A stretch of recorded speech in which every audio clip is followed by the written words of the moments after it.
Welcome to the lecture on how website works. So let's understand what are the components that makes up a website. Well, we have seen the request and response pattern, that is nothing but the client server technology. The client side, basically a browser, someone will initiate the request, someone will type like phptraining.com. The request is sent to the server and server will have some files on it, and once it gets the request, it sends a response back to the browser. And whatever the request is requested for, whatever the resources that they have on the server is requested, will be sent from server to the client. Okay, that's nothing but the client server technologies. So let's understand what are the components sitting behind this phptraining.com on the server. On the phptraining.com server, there is something called as web server.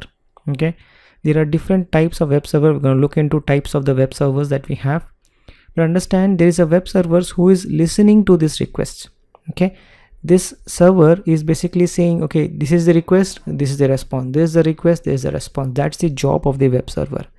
The web server is always in the listening mode. It is listening for requests, and whatever the request has been sent to him, it will try to execute that.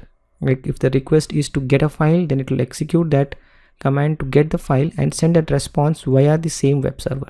And if the request is to execute some language, let's say you have a PHP program, Python program sitting somewhere in the server, and the request is to execute that program, then it will execute that program onto the server, and whatever response comes from that program sent again via the same web server. And your web server typically have database as well. If you're storing the database and you're requesting to fetch the details, then the code that you wrote at your server side will connect to the database, fetch the data, and then it will send back to the web server. Then the web server will send the data back to this client. Okay, similarly, any request that is been done to fetch any of these static files, hypertext files or media files like images, pictures, is again taken care by the web server.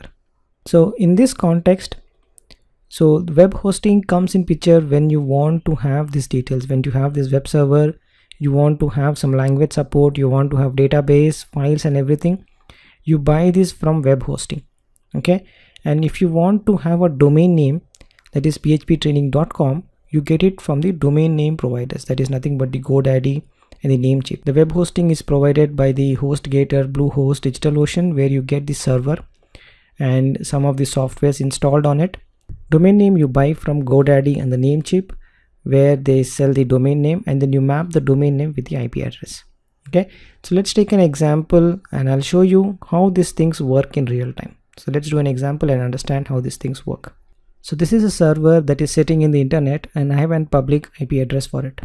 Okay, and on this server I'm running a web server called as Tomcat, Apache Tomcat, and it is in the listening mode. You see it's blinking, it's listening for request. Okay, the server has been started up. Well, this server is in listening mode. It is listening for request, and whenever the request comes, it will serve that request. So what I'm going to do is I'm going to create a folder. There's a folder called PHP training, and I'm placing an image, I'm placing a video file, then there is something called as an HTML file. Consider this as a file, and what I want to do is I want to fetch these files from the server onto my browser, right? And remember the role of web server. So all the request goes to this web server. This web server will locate the files under its own web apps folder. Okay, it's under Tomcat web apps in the PHP training. So when we try to access, we will provide this name PHP training and we'll say I want to access these files. Then we'll see from the browser how this Tomcat will get the request and send the response to us, and how the HTTP protocol works in the real time. Okay, we have learned about the client server technology, request and response. We talked about HTTP. All these things we're going to see in the real time.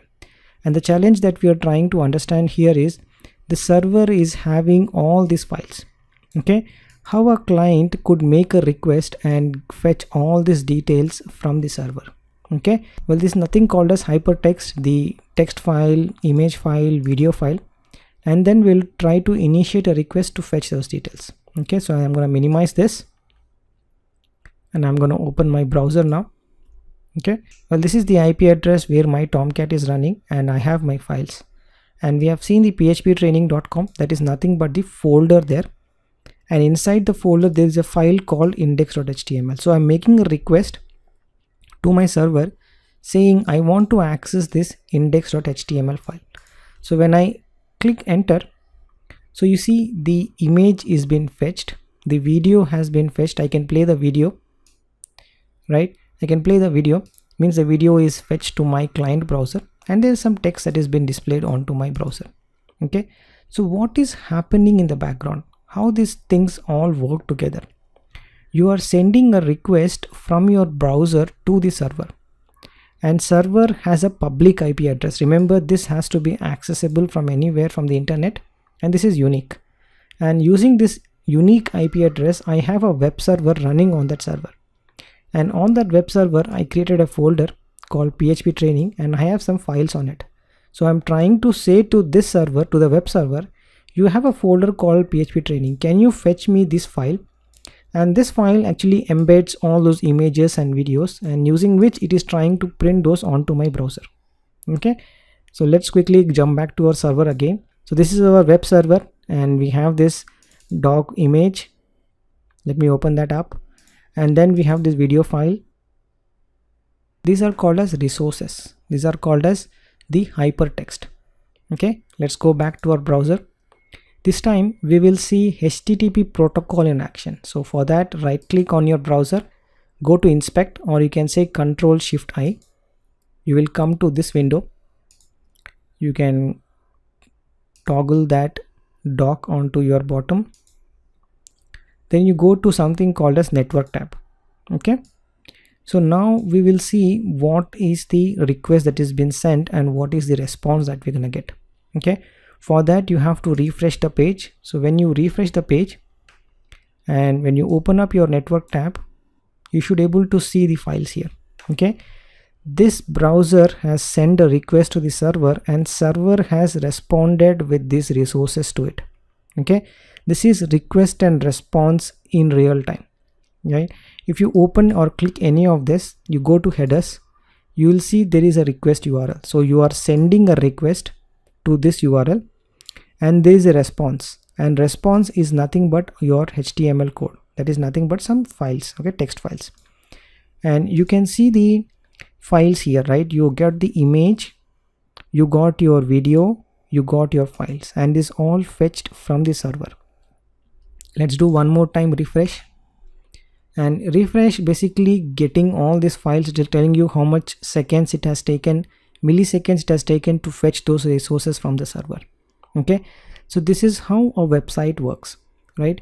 A website is hosted onto a server which has an public IP address, and then you create a folder on it, and then you create some files on it, and using a browser you try to access these files, and this file is basically linking up other resources on the server. So once you request this URL, then the server, that is nothing but the Tomcat server, will get the request, and it will respond with all the files that has been requested and send back to the browser. Okay, that's how a website works. So for that website, you see here, I don't have a domain name for it. I can still access my server with the IP address. As I told you, TCP/IP does not require a host name. It works on the IP address.